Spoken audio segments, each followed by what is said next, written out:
y sobre todo señalar su ejemplo como uno de los ejemplos para la juventud de hoy. Gracias, doctor.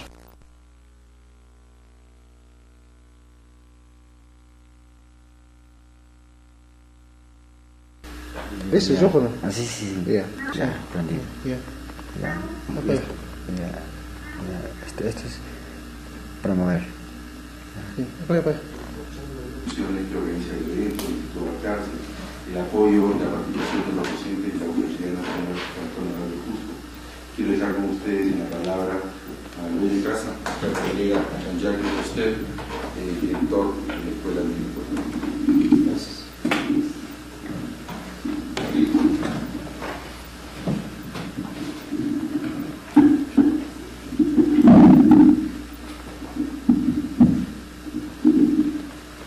Hace ya unos 8 años salió un pequeño libro de Franklin Peace llamado Curacas, Reciprocidad y Riqueza, en el cual el autor enfocaba la situación económica de esos líderes andinos. Desde 3 años estamos trabajando con colegas norteamericanos y cusqueños en una investigación sobre élites indígenas y religiosidad.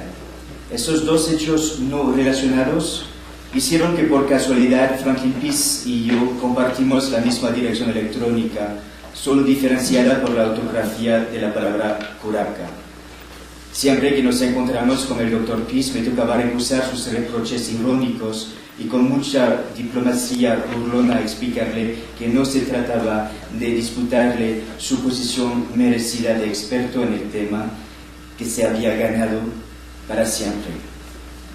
Hoy quiero dedicarle esta presentación titulada Mentalidades, Instrumentos de Poder y Tácticas Sociales al muy recordado Hatun Curaca, el Dr. Franklin Peace.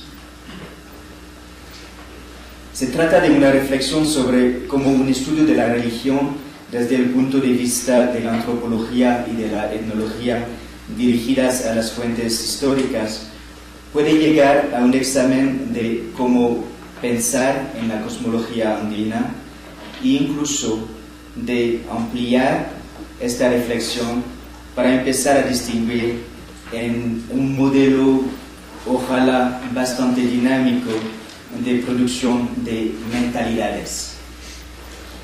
En sí mismo, hablar de religión o de religiosidad andina es bastante problemático, porque abarca muchas formas de expresión de un aspecto plural de actitudes, prácticas y mentalidades. Una consideración de la religiosidad andina puede y quizás debe incluir a lo que sabemos de la religión inca y de las creencias pre-incas, del sacerdocio andino tal como se practica hoy con o sin turistas, tal como al catolicismo supuestamente sincrético andino, pero también a las sectas evangélicas traídas de América del Norte y, por qué no, a los Hare Krishna del Cusco, quienes suelen incluir quenas y zamponias para sus desfiles regulares por la Plaza de Armas. No es mi propósito dar aquí una definición de la religión. Por el propósito de esta ponencia, usaré la palabra religión en el sentido doble de...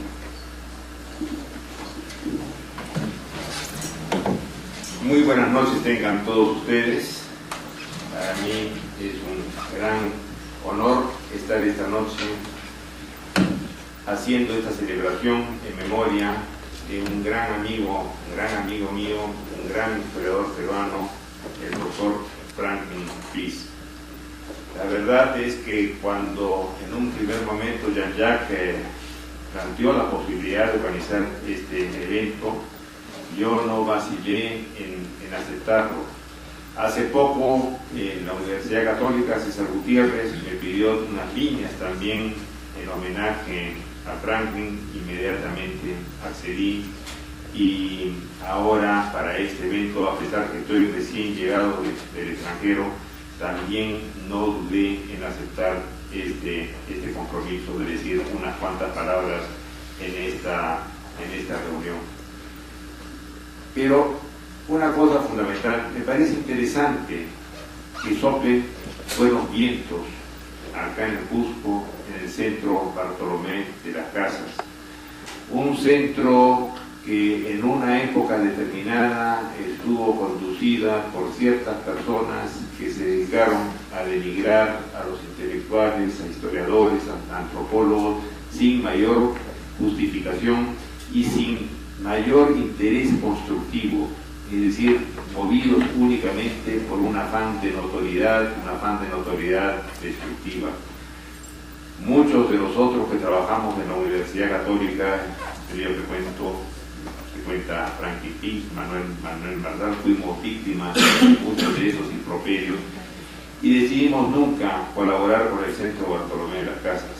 Hoy las cosas van cambiando, ojalá que también las cosas cambien para el país en general y que estos vientos que soplan en estos ámbitos se puedan proyectar a ámbitos mayores.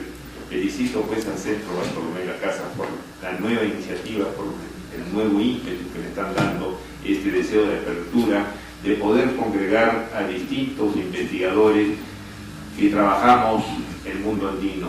El Centro Bartolomé de las Casas, ubicado acá en el Cusco, creo que es una entidad en ese sentido esencial, lo que puede ser liderar todo un movimiento intelectual dentro del Cusco y en conjunto en relación a los estudios andinas, en la medida en que lo que exista sea la sinceridad y el afán por querer conocer. Hay una buena capacidad de infraestructura en ese local y en ese sentido, bueno, le deseo lo mejor a mi colega, amigo, ex estudiante Alejandro Camino, ¿no?, que es el que ha asumido las riendas de esta institución y que sé que está dándole el impulso adecuado con la colaboración de Jean-Jacques y con la colaboración de otras personas como Carmen Escalante también. De tal manera de que en ese sentido me felicito y me siento muy a gusto de poder estar esta noche con ustedes. En lo que voy a hablar a esta noche, que no va a ser un poco breve, no quiero extenderme demasiado, quiero referirme un poco a Franklin y su labor en el campo de la etnohistoria andina, el camino que recorrimos juntos. Él entró a la universidad 2 años antes que yo, por los años del 58, yo seguí en el año 60, y ya desde mis primeros años de letras tuve la oportunidad de conocerlo y forjar una amistad muy intensa que la hemos mantenido hasta los últimos momentos de su vida. En realidad no me puedo resignar, la verdad, a su desaparición. Es decir, cuando uno tiene a una persona tan cerca, difícilmente puede aceptar esa fatalidad de la naturaleza, ¿no? En fin, así ocurren las cosas. Y estamos esta noche un poco para poder hablar sobre lo que tanto quiso Franklin, el mundo andino, la etnohistoria y la historia en su conjunto. En los inicios de Franklin, como en mis inicios,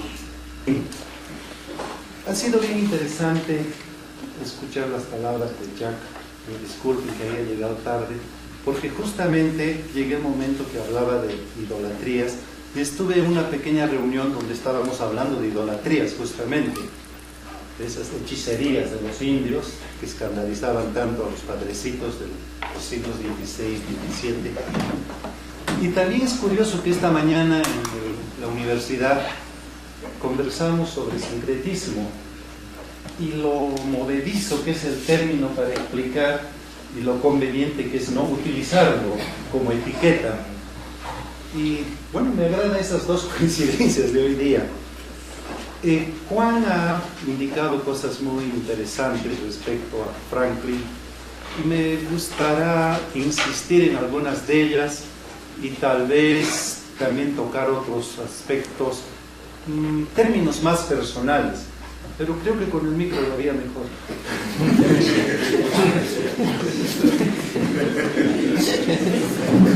Espero que no haya esos ruidos raros, porque en la anterior reunión que tuvimos con Jack le dije que aquí había que hacer una limpieza, y creo que hay que hacer una limpieza. Es por los servicios de Aurelio Carmona, lo voluntario. La primera vez que vi algo con el nombre de Franklin Peace fue una publicación que salió, me parece, en Humanidades, que llegó a mi poder sobre el ciclo, sobre el culto solar. Y ahí yo vi cosas que me llamaron mucho la atención, con las referencias, por supuesto, en ese momento a Eliade, y que me mostraron algo tan diferente a lo que veníamos repitiendo desde la primaria sobre los incas. Ese cúmulo de inexactitudes, de lugares comunes sobre los incas, y algo que, tratando de religión, que no es un tema que sea muy de mi agrado insistir, me condujeron a un camino que mostraba innovaciones y novedades. No conocía a Franklin personalmente, y la oportunidad en que nos encontramos fue en el Congreso de Americanistas de Lima, y quien sirvió nexo fue el doctor Manuel Jesús Aparicio, que como historiador estaba más cerca a Franklin en ese momento, y me dijo: Franklin Peace quiere conocerte. Bueno, de todos modos provinciano, un poco quedado, que no había publicado nada en Lima. Nos conocimos y comenzamos una amistad que ha durado todos estos años y que ha sido muy agradable, y que me ha relaciones mesoamericanas y andinas, donde estuvo la gente de Ángel Paler, arqueólogos, etnólogos, lingüistas, y la gente que llamaríamos de Murra, también arqueólogos, historiadores, etnólogos, en una manera de lo más interesante. Y ahí surgió algo que para Ángel Paler y Eric Wolf era imposible de aceptar, porque los etnólogos hablábamos mucho de la continuidad andina, y Eric Wolf, con esa su campesinización de la cultura y que todos los campesinos del mundo son lo mismo, no quería aceptar esto, y decía: es imposible que haya esa continuidad, porque en México, que era su zona de estudio, no ocurría eso. Sí, los indios mayas queman copal, pero además de eso no hay más, es imposible. Pero las evidencias etnológicas mostraban esa continuidad. Han sido publicadas, se suponía que tenían fallas y errores. Las ediciones de Ciesa de León, por ejemplo, o el trabajo que ha hecho para el gran público de Bonopoma de Ayala, de la nueva crónica. Estaba preparándose una edición de Betanzos, que, con lo interesante e importante que es la publicada, tiene defectos que lo nombran los historiadores, sobre todo malas transcripciones, errores, etc., que él quería corregir en base al microfilm que tenía de la versión de los capítulos de Betanzos. Y toda esa publicación de documentos que hizo, y la colaboración en este sentido con Murra de la publicación y el estudio de las visitas, sobre todo la de Chicuito, que hubo incluso una segunda edición con estudios críticos en los cuales los historiadores como Franklin también son especialistas y hacen trabajo que antropólogos como yo no podían realizar, porque eso de estar siguiendo la huella del visitador, dónde estuvo, qué no fue la pregunta, y buscar documentos que deben existir en algún sitio, esa es labor que también es más de historiadores, y que lo realizaron de una manera muy profesional y convincente. Para terminar, quisiera referirme a algunos aspectos más personales, algunos que los hemos compartido con Mariana, como la reunión en Cedar Key, en Florida, donde acabamos también alejados del mundo para tener que dedicarnos al estudio y al trabajo, y ahí Mariana, que hacía de traductora también, compartimos momentos muy, muy, muy agradables, ya en términos personales y agradables. Y como recuerdo, por ejemplo, porque recuerdo mucho de esto, lo que le encantaba manejar el automóvil a Franklin.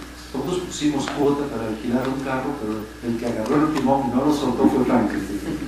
Y lo mismo nos hizo en México, con un carro que nos prestaron, él era el que agarraba el timón, que yo tampoco quería manejar en esa diablo de que es México. Y luego el trabajo que hicimos en el proyecto de los reinos lacustres. Tú no estuviste, pero con Franklin recorrimos el sur del Perú, el norte chileno, Bolivia. A Bolivia creo que fuiste, pero no en todo el recorrido. Franklin y yo fuimos a Bolivia, nos fuimos después de la votación.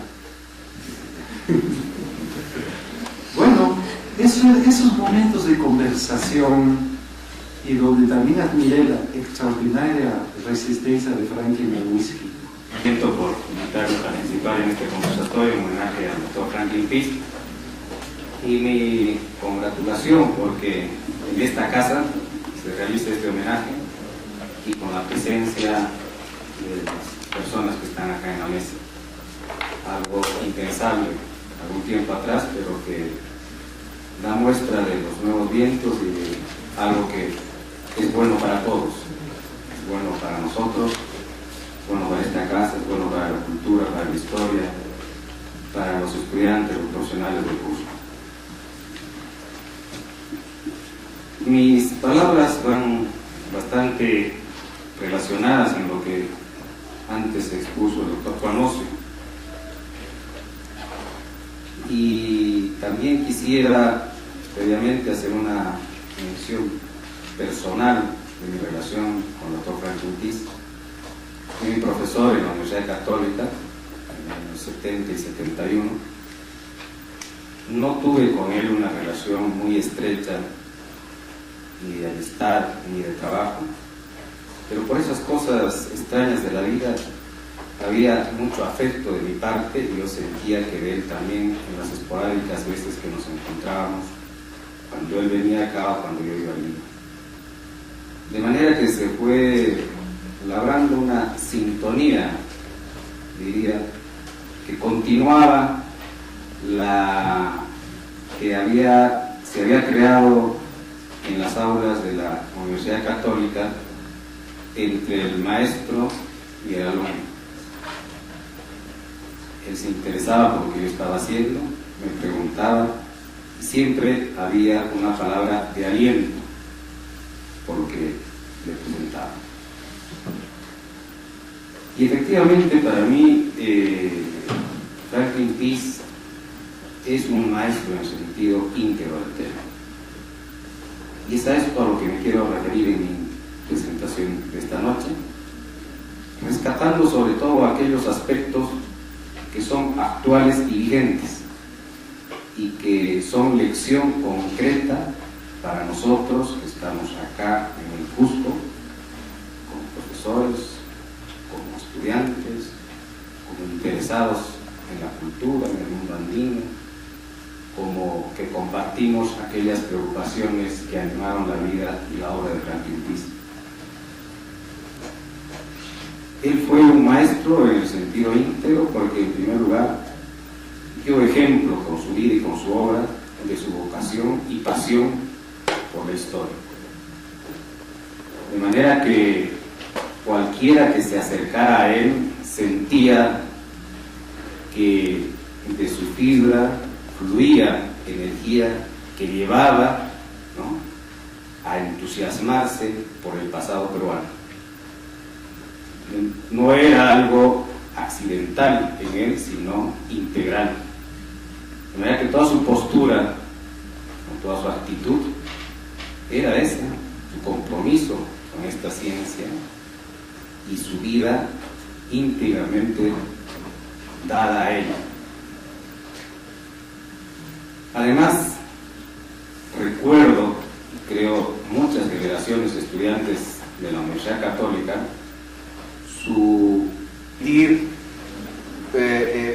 rendir mi homenaje a mi querido profesor de quien he recibido sus enseñanzas en diferentes cursos de maestría en la Pontificia Universidad Católica, y al mismo también quiero agradecer a la doctora Mariana Mundelfis por estar presente esta noche.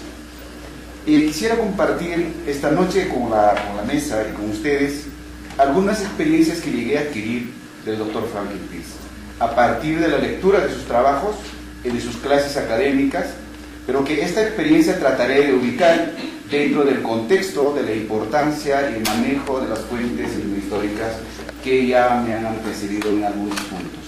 En primer lugar, el discurso de los cronistas del siglo XVI y XVII. En segundo lugar, la importancia de las visitas para la historia andina, particularmente cusqueña. A partir del siglo XIX, las crónicas vienen a constituir una de las fuentes más importantes de la historia del Perú, fundamentalmente de los periodos Inca y de los siglos XVI y XVII.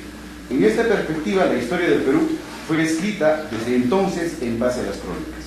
Y en la medida que la importancia de las crónicas crecía, también era necesario su análisis del contenido y de la personalidad de quien había escrito la crónica. Esta preocupación llevó a los historiadores a clasificar a las crónicas. Este tema evidentemente concitaría todo un debate en los historiadores.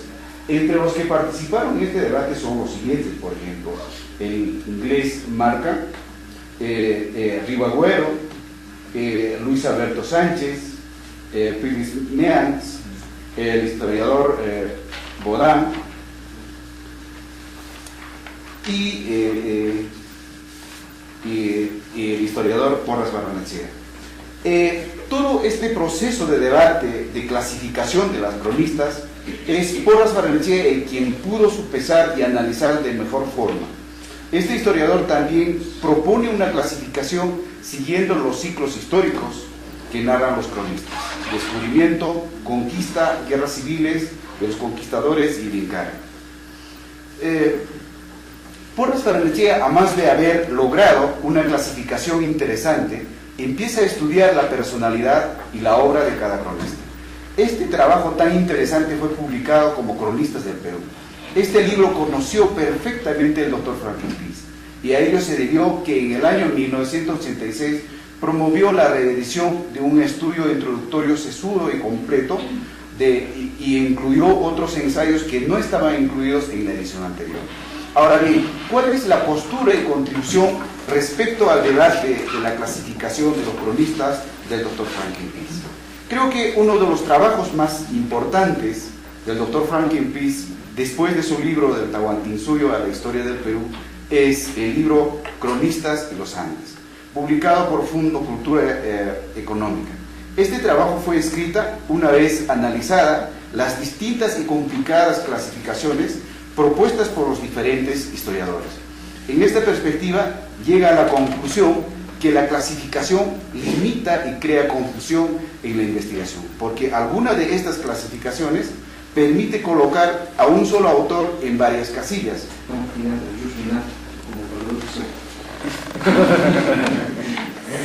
Bien, quiero hablar sobre los encuentros. Esta palabra encuentro, esta categoría encuentro en obra de Franklin Pease como objetivo de la historia de Pease, fundamentalmente referidos a la última fase de la obra de Pease, entrando ya a la República y a la época actual, que es la que me ocupa en mis investigaciones. Ver cómo hay encuentros de tiempos, encuentros de áreas de estudio, encuentros de un país dual como el nuestro. La historia como un intento de encuentro entre diferentes disciplinas lo es también en el encuentro de tiempos y grupos humanos, frente al endémico proceso de dualismo, ciudad-campo, indio-blanco y otros desencuentros en nuestra historia. La obra de Franklin Pease es un permanente esfuerzo por encontrar esa promesa de encuentro siempre buscada, siempre soñada como propuesta, problema.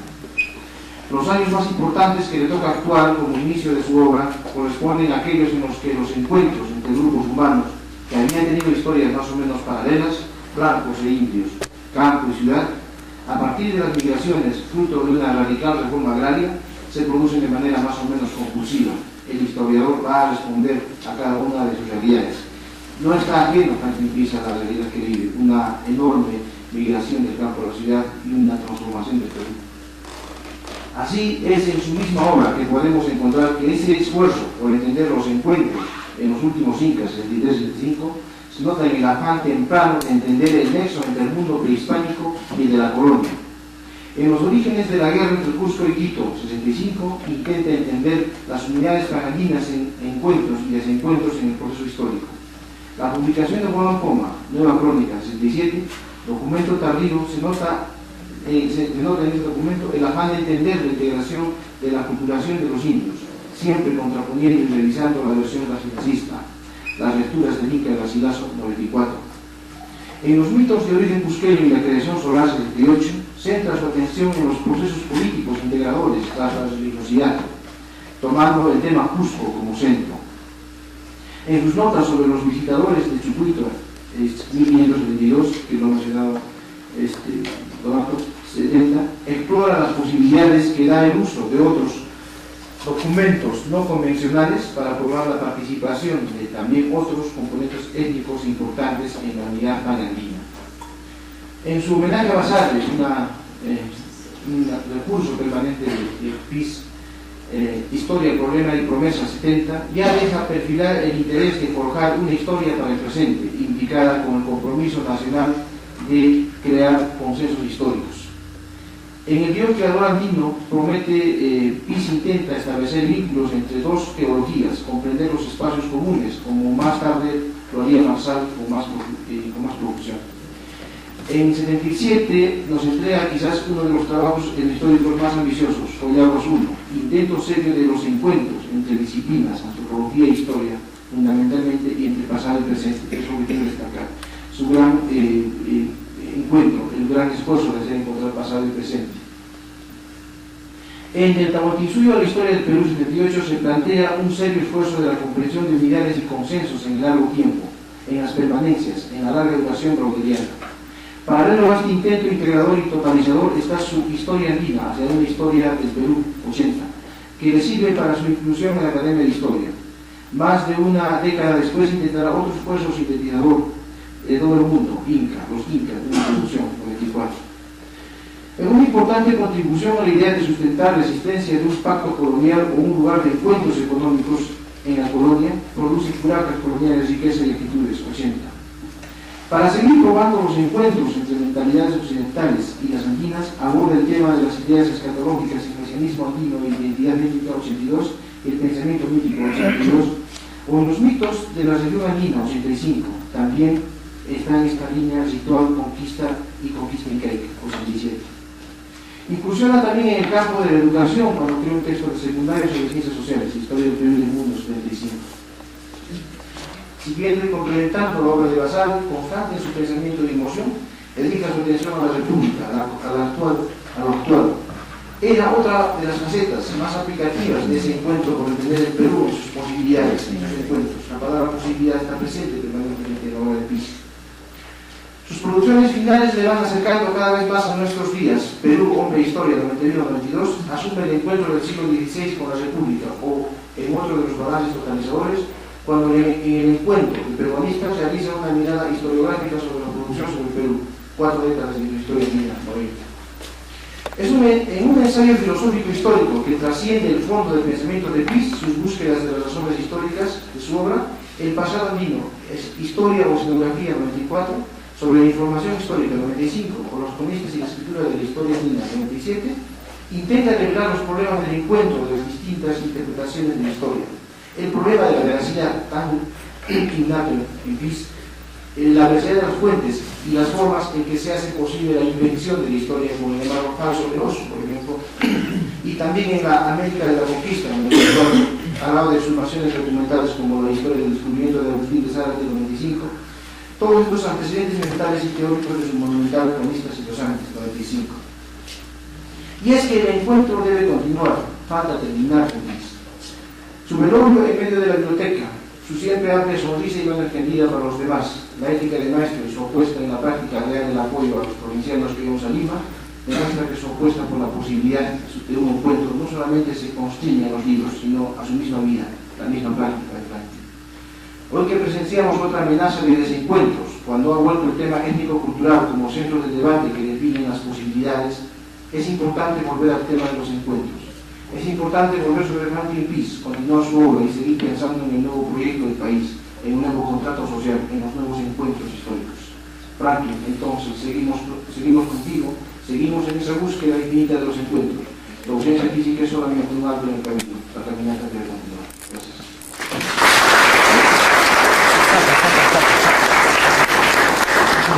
He dicho hoy sobre Franklin. Lo único que me resta para terminar lo más breve posible esta reunión en el Cusco, en cual Franklin vino por primera vez en 1965, buscando precisamente darle seriedad a su vocación de historiador, es darle las gracias, es agradecerles en nombre mío, en nombre de nuestros hijos, y recordar y decir algunas cosas que puedan complementar lo ya dicho.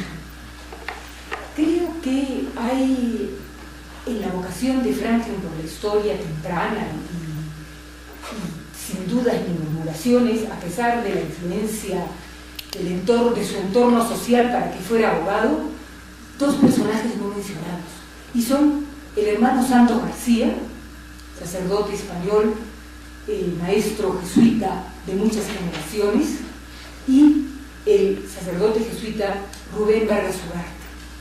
Creo que en el momento en que se escriba más o algo sobre Franklin, creo que estos son temas que deberé yo, en este sentido de completar lo que se ha dicho aquí con tanta generosidad. Creo que también debo mencionar la figura de don Jorge Basadre, que ya Martín ha traído en esta hermosísima referencia al criterio de encuentro que hay en Franklin.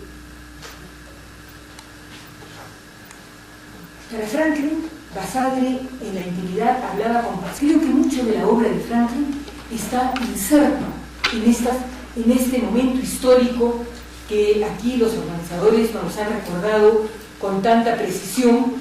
Franklin Peace ante los cambios importantes de la historia. Creo que este es un tema que deberemos en su momento ver, analizar y contribuir. Creo también, Jorge, que la vida le fue corta para escribir sobre los incas. Franklin escribió esa introducción en los últimos minutos. Creo también que hay otros grandes ausentes que debemos mencionar en este momento, que son profesores de la universidad.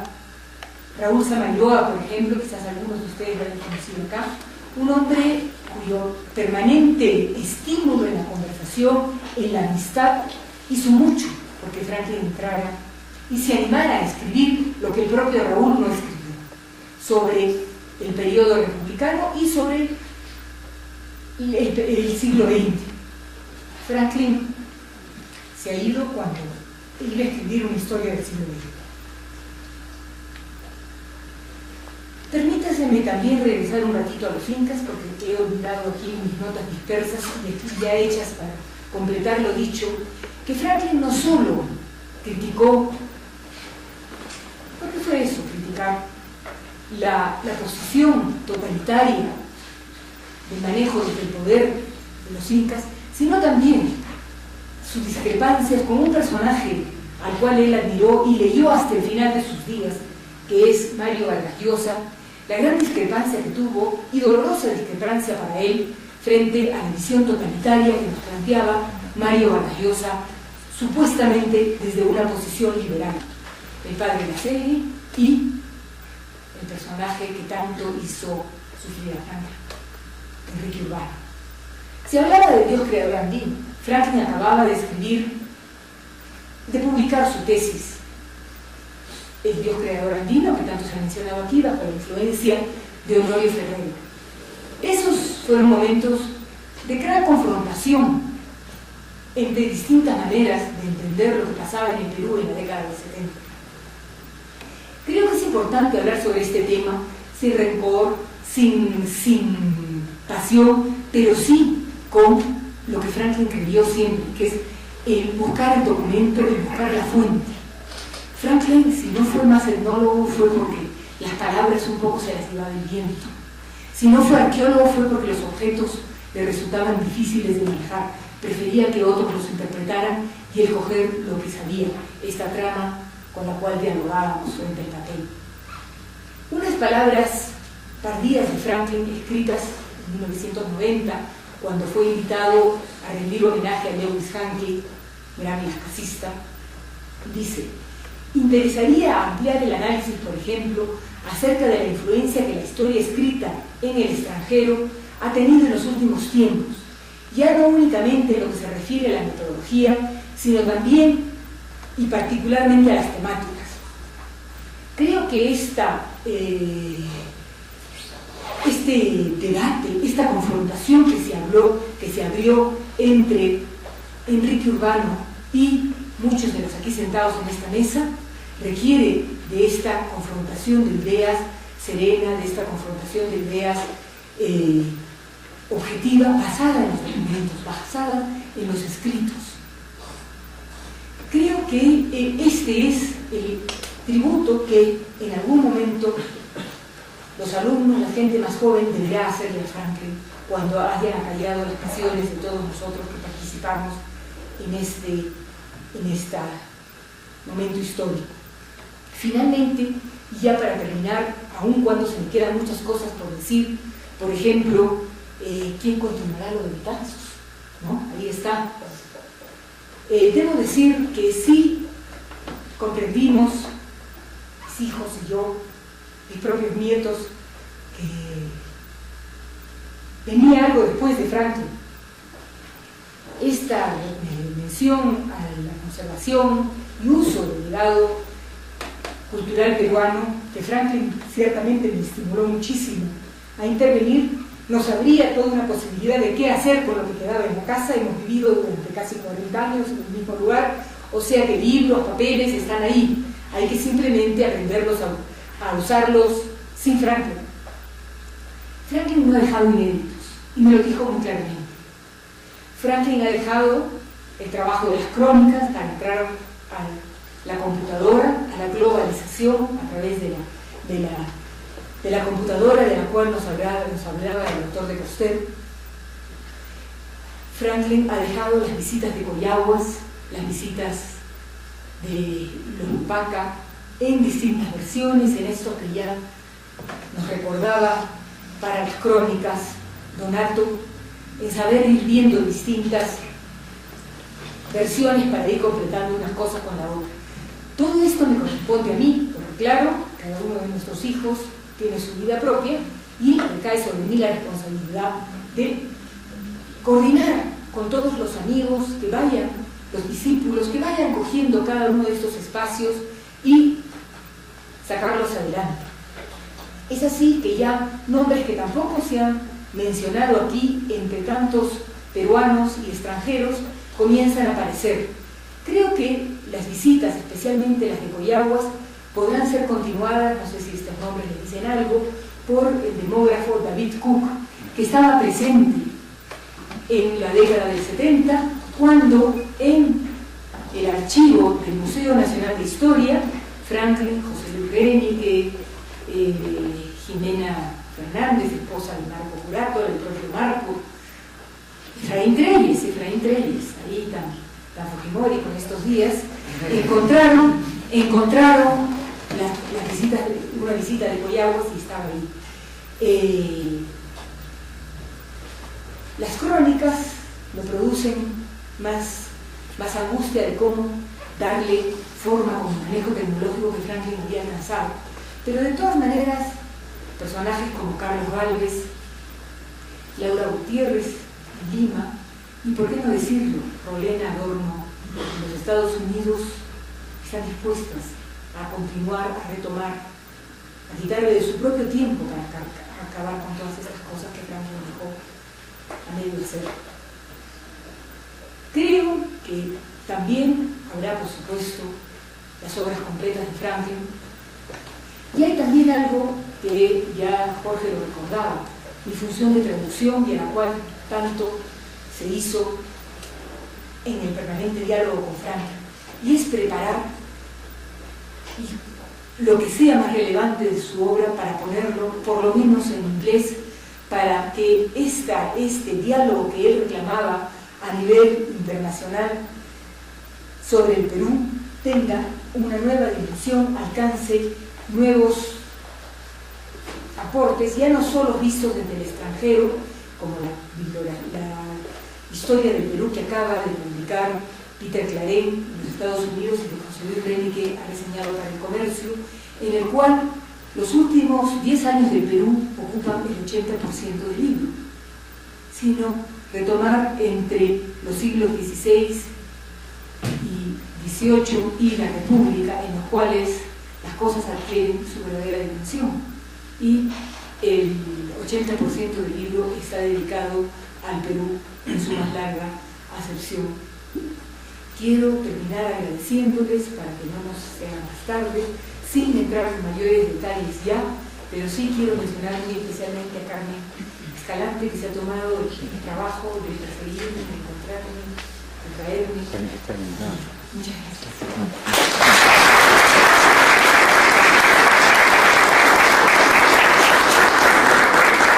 Agradecemos a todos los participantes, tanto panelistas como al público asistente, y les pedimos nos acompañen un vino de honor que nos serviremos en la sala continua. Entonces pasemos por favor a la sala continua.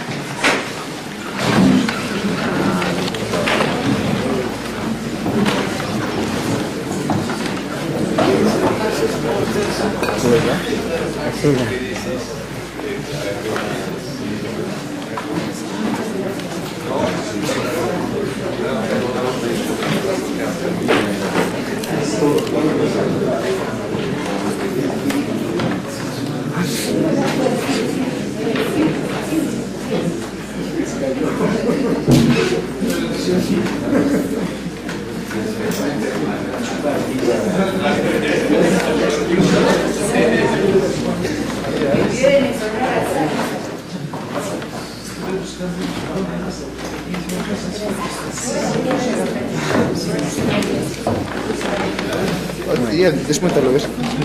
Nos van a los más.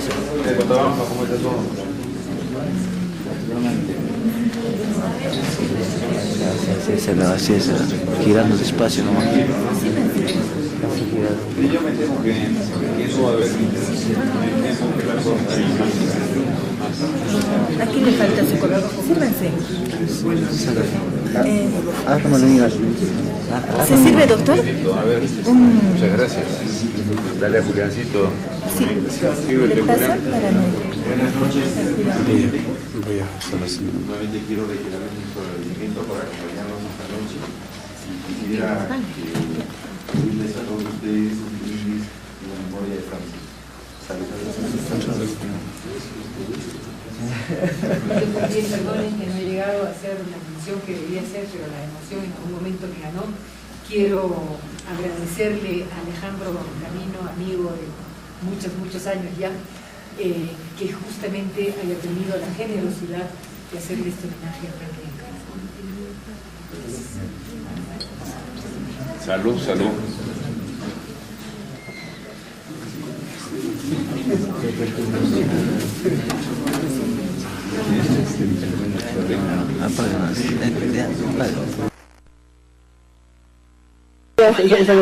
Sí, sí. Estás grabando ahorita, ¿no?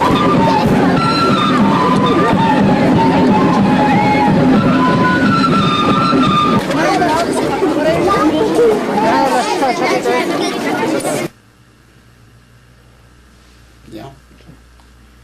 Bueno, mis queridos amigos, quiero sumarme a este homenaje al doctor Franklin Peace García Irigoyen, recordando su deceso reciente y señalando que la figura de Peace es una figura ejemplar en la historia de la Universidad Católica, no solo por la renovación de los temas históricos que significó su profesorado y su actitud de investigador en esa universidad, sino porque él se interesó por los temas andinos, por los temas cusqueños. Varias de sus obras tratan de los incas y por eso me parece que es una figura relevante del incaísmo contemporáneo además de un gran amigo, un compañero realmente ejemplar, un perfecto científico y un hombre de mucha calidad moral. Yo recuerdo anécdotas de la vida en que estuvimos juntos y recuerdo que él me llevó a las aulas de la Universidad Católica a enseñar teoría de la historia y enseñar historiografía. Respeto mucho a Piz, tengo una gran añoranza de su persona, ahora que la muerte se lo ha llevado, y espero que las nuevas generaciones sepan aquilatar en él el valor del historiador, el valor del científico y sobre todo la calidad del amigo. Es todo lo que puedo decirles.